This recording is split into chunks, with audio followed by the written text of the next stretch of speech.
하나님께서 오늘도 우리를 이 우중에 날씨에 상관없이 도리어 복된 이 장마비와 함께 불러주셔서 이 예배 자리에 오게 된 줄로 믿습니다.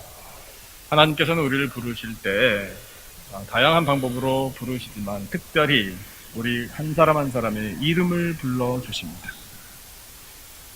여러분, 어떤 사람은 내 이름을 기억하지 못하더라도 우리 하나님께서는, 내 하나님 아버지께서는 내 이름을 기억해 주십니다.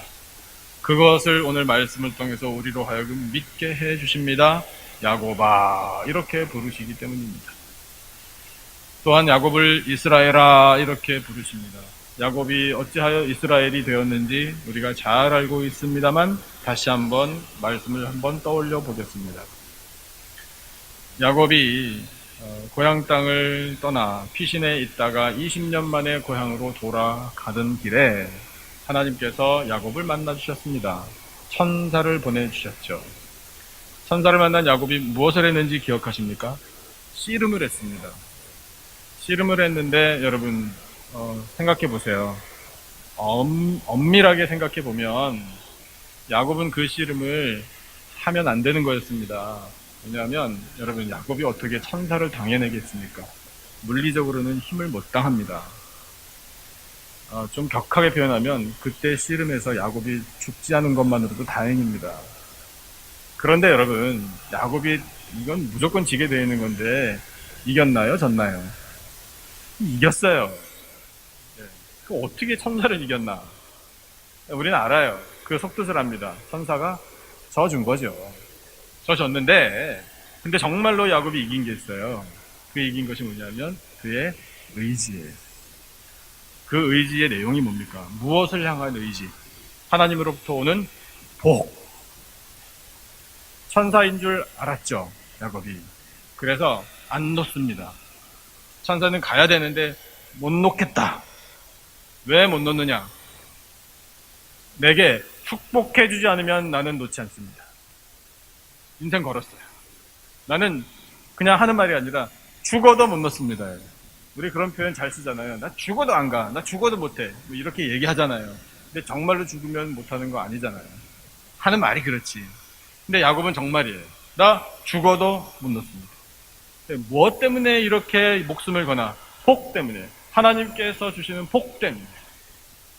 그런데 그 열정과 그 사모함과 그 의지를 천사를 통해 하나님께서 받아주셨어요.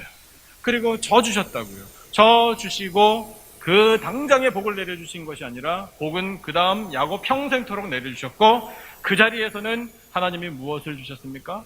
이름을 주셨어요. 새 이름, 이스라엘이라는 새 이름을 주셨어요. 그래서 그 이스라엘이라는 이름의 뜻까지 알려주셨잖아요. 하나님과 겨루어 이겼다. 하나님 편에서 보면 이런 거예요. 야곱, 너는 나 하나님을 이겨먹은 놈이다. 이렇게. 그런데 예뻐요? 안 예뻐요? 하나님께서 보실 때 예뻐요. 자식 이기는 부모 없다잖아요. 부모님 여러분, 자식에게 이기고 사십니까? 지고 사십니까? 파이팅! 예. 부모님 이겨라. 제가 이렇게 말씀드리면 그 마음은 알지만 결국 자식 못 이기잖아요. 여러분, 우리가 하나님의 누굽니까? 하나님의 자녀들이에요. 우리 하나님도 자식 못 이겨요. 어떤 때는 그래요. 그런 아버지의 마음을 우리가 읽을 수 있어요. 그래서 알게 되는 거예요. 그 하나님 아버지께서 야곱아라고 이름을 불러주신다. 그리고 너에게 부여한 새 이름 이스라엘아, 이렇게 불러주신다. 그 마음으로 오늘 우리 한 사람 한 사람의 이름을 불러주십니다. 여러분, 우리의 이름을 불러주시는 하나님 앞에 감사, 찬양하시기를 축원합니다. 우리도 그래야 돼요. 우리도 그렇게 해야 합니다. 사랑하는 성도 여러분, 우리 만날 때마다 인사 잘 하십시다. 잘 하는데요, 이름을 부르면서 한번 인사하시면 받는 분의 느낌이 달라진다는 거 알고 계시잖아요. 그래서 이렇게 하시는 거예요. 구범근 장로님 반갑습니다. 감사합니다. 이렇게 옆에 계신 분, 이분 이름 뭐더라? 잠깐 긴장을 하시더라도 빨리 생각하세요. 그러면 죄송해요. 제가 이름을 정확하게 기억 못해서 차라리 그렇게 고백하시면서 여러분 옆에 계신 이름 부르면서 축복의 인사 한번 나눠보시죠. 한번요. 예. 오른쪽 왼쪽 한 번씩. 예.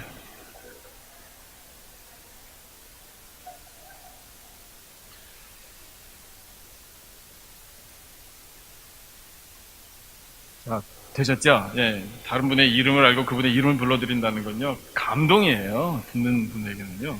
예. 자, 야곱이 천사를 만났습니다. 그런데 성경은 우리에게 말해줘요. 그것이 천사를 만난 것이지만 결국 누구를 만난 것인가? 하나님을 만난 것이다. 이렇게 우리에게 말씀해 주겠어요. 여러분, 하나님을 꼭 만나시기를, 이 예배 시간에 하나님을 만나시기를 축원합니다. 우리의 이름 불러주시잖아요. 여기까지 오게 하셨잖아요. 그러면 만나는 거죠. 그 하나님을 만나 이름을 부르시는 것을 우리가 듣는데 그 이름을 왜 부르시나? 이제 이것을 오늘 주신 말씀을 통해서 우리가 깨닫는 것이 은혜가 됩니다. 그럼 무엇을 하나님이 원하시고 무엇을 기대하셨나를 한번 보죠. 1절을 전반부를 한번 같이 읽어보겠습니다. 전반부만 저와 함께 같이 읽어보겠습니다. 시작. 야곱아 너를 창조하신 여호와께서 지금 말씀하시느니라. 이스라엘아 너를 지으신 이가 말씀하시느니라. 거기까지요.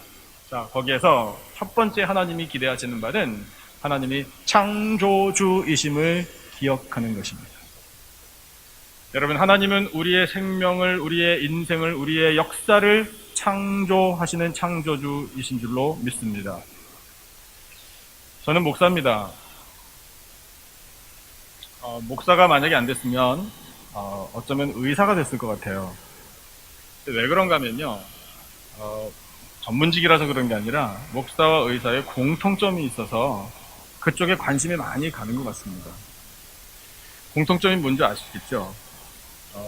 목사는 영혼이 아픈 분들을 도와주는 사람이에요.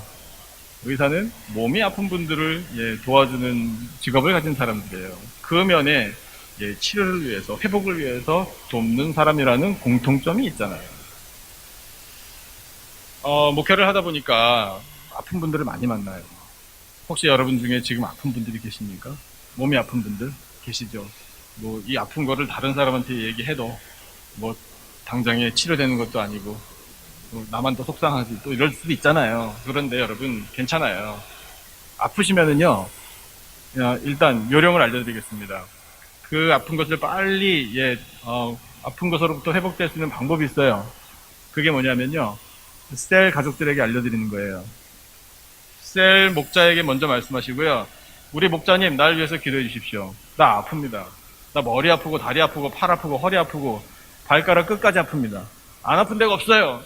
저를 위해서 기도 좀 많이 해주십시오라고 부탁하셔요. 그리고 더 부탁하세요. 셀 목자님뿐만 아니라 우리 모든 셀 가족들도 좀 알 수 있게 알려주세요. 그리고 저를 위해서 기도하게 해주세요. 라고 부탁하셔야 돼요. 여러분, 우리 교회는 기도의 공동체 아닙니까? 기도의 공동체라는 말이 뭡니까? 서로를 위해서 기도하는 거예요. 아픈 것은 숨기지 마세요. 아픈 것은 숨길 일이 아니에요. 여러분, 그것은 도리어 오픈하고 함께 기도해야 할 제목입니다. 목회자들에게도 그래서 알 수 있도록 해주셔요. 그래서 그것을 위해서 함께 기도할 수 있도록. 마음 아파도 마찬가지예요. 뭐 미묘한 것이 있을 수 있습니다. 뭐 그런 건 괜찮아요. 그렇다면 그것은 비밀스럽게 하나님과 나 이렇게 1대1로 만나 하나님 제 마음 아시죠? 이렇게 기도하실 수 있는데 그 모든 비밀스러운 것까지 다 말씀드리라는 게 아니라 그래도 이렇게 내가 고민하고 있다는 걸 이분에게 알려드려도 괜찮다 싶은 제목이 있으면 알려주셔요. 여러분, 기도를 부탁하는 건 특권입니다. 그건 자존심 상하는 일이 아니에요. 그래서 기도를 부탁하실 때 여러분 나눠드렸잖아요. 이 기도 요청서 갖고 계세요? 네, 써야지 라는 생각은 하고 계시죠? 그러다가 1년 갑니다. 네, 이거 써서 목사님 드려야지. 그리고 이제 2018년 거 받게 되거든요. 알아요. 여러분 바쁘신 거 아는데 대충 쓰셔도 돼요. 또 신방하잖아요. 제가 만나면 여러분의 사정을 또 듣지 않습니까? 짐작하는 것과 직접 듣고 기도하는 건 또 완전히 질적으로 차이가 나잖아요. 기도 요청서 쓰세요. 그렇다고 설교 시간에 쓰지 마세요. 설교 시간에 설교를 들으시고요. 쓰시고 여러분 한 번 쓰시는 동안에 이미 쓰는 그분이 뭘 합니까? 기도하잖아요. 하나님 우리의 기도를 들으시는 줄로 믿습니다. 여러분, 이 기도 요청서를 받아서 제가 기도하는 거 응답을 얼마나 많이 받는지 몰라요. 그러니 여러분, 우리가 이 기도할 수 있는 특권을 누려야 하지 않겠습니까? 많이 내십시오. 그래서 기도를 하는데 아픈 분들을 많이 만나 기도를 해드립니다. 근데 그럴 때마다 저에게 의문이 자꾸 생겨요. 어디가 아프시대요. 그 아프신 데가 왜 아플까? 이런 의문이 속에 생겨요. 그리고 몸에 어디쯤에 그 아픈 부분이 있을까? 이런 의문이 또 생기고요.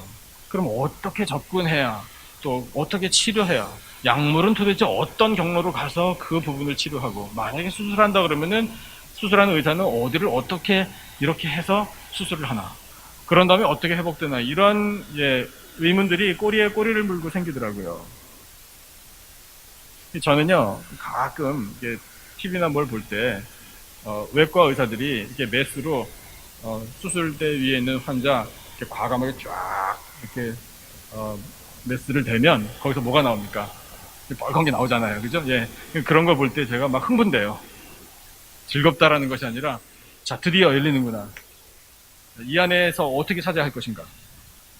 그러니까 제가 마치 의사가 된 듯한 그런 느낌을 받아요.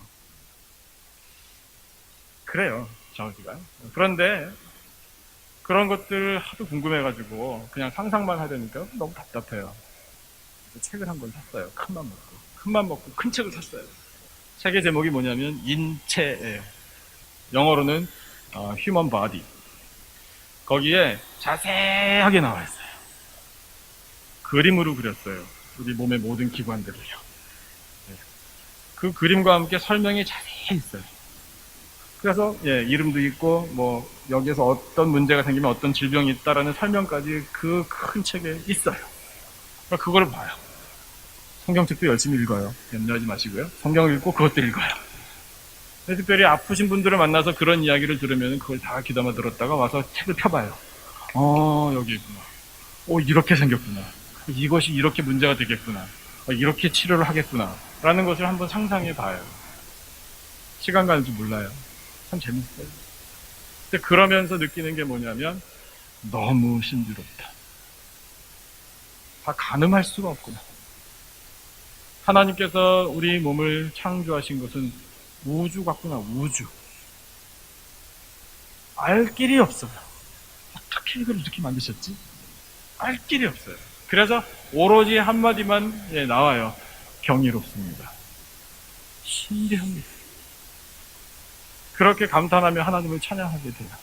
그러면서 드는 생각이 뭐냐면 의사라는 직업을 가진 분들 중에 이와 같은 것을 공부하고 이것에 있어서 전문가라고 하시는 분들 중에 창조주 하나님을 안 믿는 분이 계시다면 그야말로 심각한 질병이로구나, 이런 생각이 들어요.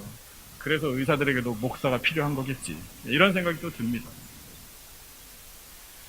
여러분, 하나님께서는 우리의 생명을 창조하시는데 그 오묘하신 솜씨와 능력을 우리는 다 알지는 못합니다. 그러나 중요한 건 뭐냐면 그 신비로움 앞에 우리는 경배드려야 합니다. 창조주 하나님이 우리의 생명을 창조하셨어요. 창조하신 하나님이 우리의 삶을 인도하시고 주관하시는 줄로 믿습니다. 여러분, 그 생명을, 물리적인 생명만 하나님이 창조하신 것 아닙니다. 하나님께서는 우리에게 영원한 생명도 은혜로 허락해 주십니다. 영생을 주시는 방법이 뭡니까? 독생자 예수 그리스도예요. 예수 그리스도의 십자가입니다. 십자가를 바라보시기를 축원합니다. 십자가를 바라보고 우리의 모든 죄를 사하여 주시는 보혈의 공로를 의지하시기를 축원합니다. 여러분, 오직 예수밖에는 없는 줄로 믿습니다. 저를 따라 외쳐주세요. 오직 예수밖에 없습니다.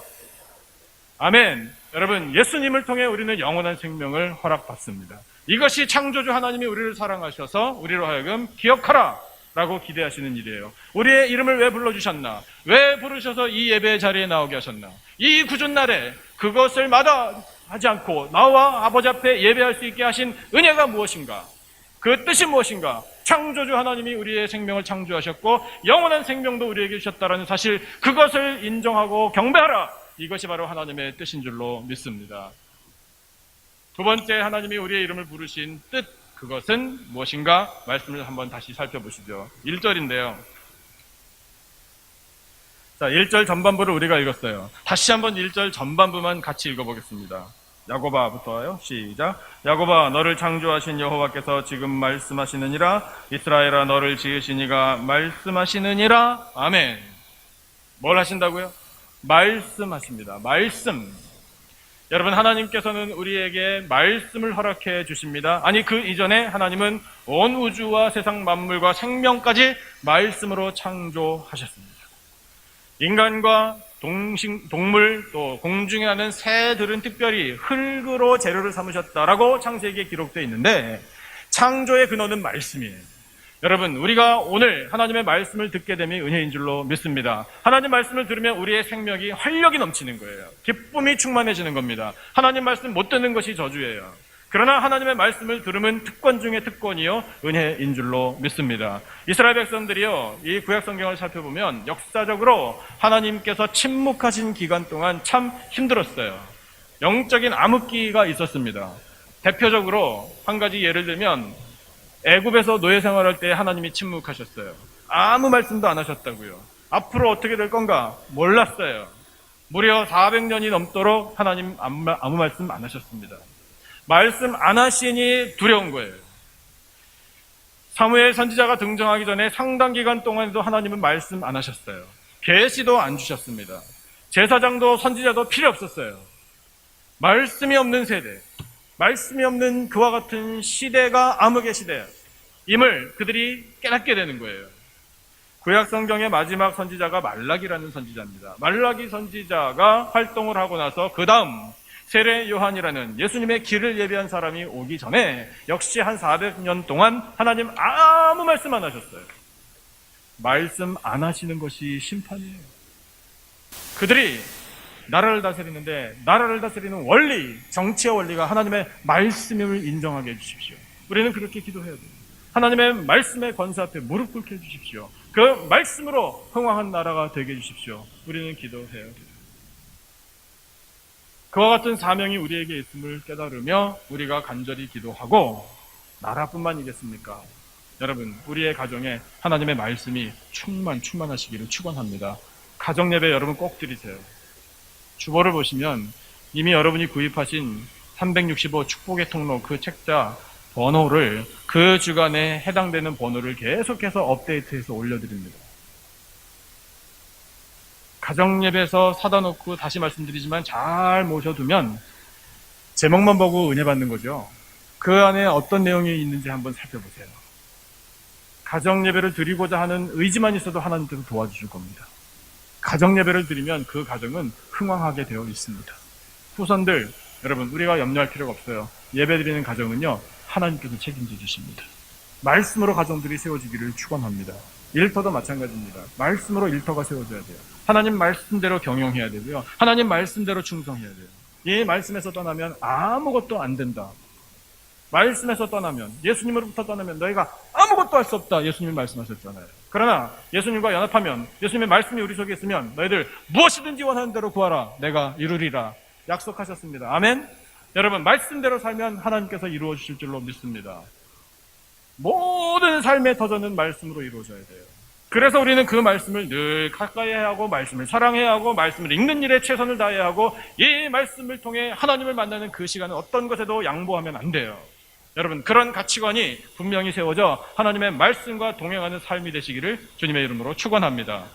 하나님이 우리를 부르셔서 너는 내 것이라 이렇게 말씀하셔서 그것을 우리가 기억하고, 그 다음 하나님께서 우리에게 기대하시며 약속하시는 복이 오늘 말씀에 담겨 있어요. 그것이 무엇인지 2절 말씀 한번 같이 보겠습니다. 2절 다 같이 한 목소리로 시작. 내가 물 가운데로 지날 때에 내가 너와 함께 할 것이라. 강을 건널 때에 물이 너를 침몰하지 못할 것이며, 내가 불 가운데로 지날 때에 타지도 아니할 것이요 불꽃이 너를 사르지도 못하리니. 그러시면서 3절 초반부에 보니까 나는 내 하나님이요 나는 너의 구원자이니라. 내가 너를 값을 지불하고 샀다라고 말씀하고 계셔요. 너는 내 것이야. 내가 주인이야. 내가 지켜줄게. 이 말씀을 하고 계시는 거예요. 물을 건널 때 지켜줄게. 우리는 알아요. 역사적인 사건을 안다고요. 출애굽한 백성들이 홍해와 요단강을 건널 때 어떻게 건넜나요? 물이 갈라지면 당연히 엄청나게 축축한 땅이 나와야 합니다. 그런데 어떤 땅이 나왔나요? 마른 땅이 나왔어요. 상상이나 했겠습니까? 마른 땅을 하나님께서 그 안에 예비해 두셨답니다. 여러분, 이것이 하나님이 우리에게 주시는 보호의 은혜예요. 불을 지날 때에 불꽃이 너를 사르지 못할 것이라 말씀하신 그대로 정말 유명한 일을 하나님께서 하셨잖아요. 다니엘의 세 친구 풀무불 용광로에 떨어졌습니다. 용광로 구경은 해보셨습니까? 용광로 구경할 때에 단단히 무장하고 가야 합니다. 근처에만 가도 뜨거워서 힘듭니다. 구경하는 것도 힘든데 그 용광로에 떨어졌다? 그런데 하나님이 하신 일이 뭡니까? 그 불꽃 가운데 함께 하셨잖아요. 그래서 그들을 건져내셨죠. 건져내고 보니 도대체 그을린 흔적도 없고 냄새도 안 났다고. 여러분, 하나님은 완전 무결하게 지켜주시는 줄로 믿습니다. 꼭 불시험은 아니어도 여러분, 다니엘도 똑같아요. 사자굴에 떨어진 건 불시험과 마찬가지예요. 결정된 순간 죽는 거예요. 다니엘이 그것이 왕의 도장이 찍힌 것으로 알고도 예루살렘을 향하여 난 창으로 기도했다고요? 그건 순교예요. 나를 잡아가시오, 이거예요. 나는 사자밥이 되기를 결심했습니다. 이 뜻이라고요. 그가 당한 것은 불시험보다 더 혹독한 것이었어요. 그런데 하나님이 어떻게 하셨나요? 사자들의 입을 봉해 주셨어요. 여러분, 하나님은 우리를 보호하시는데 그만큼 확실하게 보호해 주시는 줄로 믿습니다. 사도 바울이 죄수의 몸이 되어서 자기 선교여행 다 마치고 마지막에는 로마로 처형당하러 가던 길에 배가 파선당하죠. 그래서 중간에 멜리데라는 섬에 잠시 머물게 됩니다. 모든 사람들이 옷이 흠뻑 젖었잖아요. 밤에 불을 피웠습니다. 나뭇가지에서 뱀이 그 열을 견디지 못하고 나와 바울의 손을 물고 있었다. 뱀에게 물려보시는 분 안 계시기를 바라요. 그럼 별로 좋은 경험 아니에요. 뱀에게 물렸는데 여러분 어떻게 했나요, 바울이? 보고 마치 아무 일도 없었다는 듯이 연극을 해본다면 불이 일으켰잖아요. 불에 떨어뜨렸어요, 뱀을. 저도 배우기만 했는데 군대에서 뱀이 손을 물고 있다고 해서 불 위에서 이렇게 떨어뜨린다고 뱀이 떨어지지 않습니다. 더 물죠. 그런데 불에 떨어뜨리니 뱀이 떨어졌네요. 원주민들이 생각할 때 저 사람 틀림없이 죽었다. 근데 죽기는커녕 아무런 해가 없었습니다. 그건 약속이에요. 너희들이 무슨 독을 마시든지 뭘 집든지 독사의 위험이든 무슨 위험이든 다 내가 지켜주겠다라는 하나님의 약속이에요. 불시험은 아니지만 뱀의 시험이지만 여러분, 이 모든 불이나 물이나 건너고 지나가는 것은 위험한 순간을 말하잖아요. 환란입니다. 그 환란 가운데 내가 너를 보호하겠다라는 말씀, 이 약속의 말씀을 믿어야 합니다. 여러분, 하나님께서 우리에게 기대하시는 것은 그래서 항상 믿음이에요. 믿음인데 그 믿음을 가지고 우리가 늘 고백해야 할 것은 저는 하나님 것입니다. 저의 꿈도 하나님 것입니다. 저의 소유도 하나님 것입니다. 제가 앞으로 계획하는 모든 일도 다 하나님 것입니다. 여러분, 하나님 것 아닌 것 없습니다. 하나님 것 아닌 것 없습니다. 귀로 감추지 마세요. 살짝 남겨놓고 이건 하나님도 모르시겠지. 그러지 마세요. 하나님이 그거를 쏙 빼가셔요.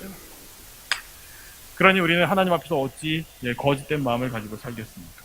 우리는 하나님을 두려워해야 돼요. 예수님이 12명의 제자를 부르셨어요. 그 중에 한 명이 실패했습니다. 가룟 출신 유다가 실패했어요. 왜 실패했나요? 왜요? 예수님을 배반했으니까. 예수님을 왜 배반했나요? 자기 것 때문에 배반한 거예요. 자기의 야망. 야망이요, 거창해요. 나라와 민족의 독립을 꿈꿨어요. 정의로워 보여요. 하지만 누구 겁니까? 그건 하나님 것입니다라는 고백 아니에요. 그건 내 거예요. 이것이 가룟 유다가 품었던 마음이에요. 몇 푼 안 되는 돈, 이걸 움켜쥐고 예수님을 배반했어요. 이 재물 내 겁니다. 내 인생, 내 생명 내 겁니다. 그러니 자기 마음대로 나가서 자살하죠. 그러니까 실패하는 거예요. 여러분, 우리의 모든 것, 우리의 인생이든 우리가 가진 것이든 우리의 꿈이든 우리의 계획이든 우리의 걸음걸음조차도 우리가 숨 쉬고 있는 것조차도 다 하나님 것인 줄로 믿습니다. 그러면 성공. 그 믿음이 있으면 하나님께서 우리들을 보호해 주십니다. 여러분, 하나님이 우리에게 오늘 주신 말씀 얼마나 은혜로운지, 얼마나 감사한지 몰라요. 하나님 우리의 이름을 부르셔서 우리와 인격적인 관계를 갖기를 늘 원하십니다. 우리의 이름을 부르시는 이유가 나는 너의 창조주이니라. 이것을 우리가 경배하기를 원하셔요. 나는 말씀의 하나님입니다. 그 말씀을 우리가 듣고 그 말씀을 우리가 기억하기를 원하셔요. 그 말씀 속에서 너는 내 것이라 우리가 깨닫기를 원하시고, 예, 주님, 저는 주님 것입니다. 저의 인생은 하나님 것입니다. 예수님의 것입니다. 성령님의 것입니다. 우리 성삼위 하나님의 소유권을 인정해 드리기를 하나님은 원하고 계십니다. 여러분, 그 하나님의 뜻에 따라 너는 내 것이라 그 말씀에 순종하고 하나님의 영광을 나타내고 하나님 주시는 보호하심과 은혜의 손길 아래 살아가는 복되고 아름다운 인생들 되시기를 주님의 이름으로 축원합니다. 기도하겠습니다.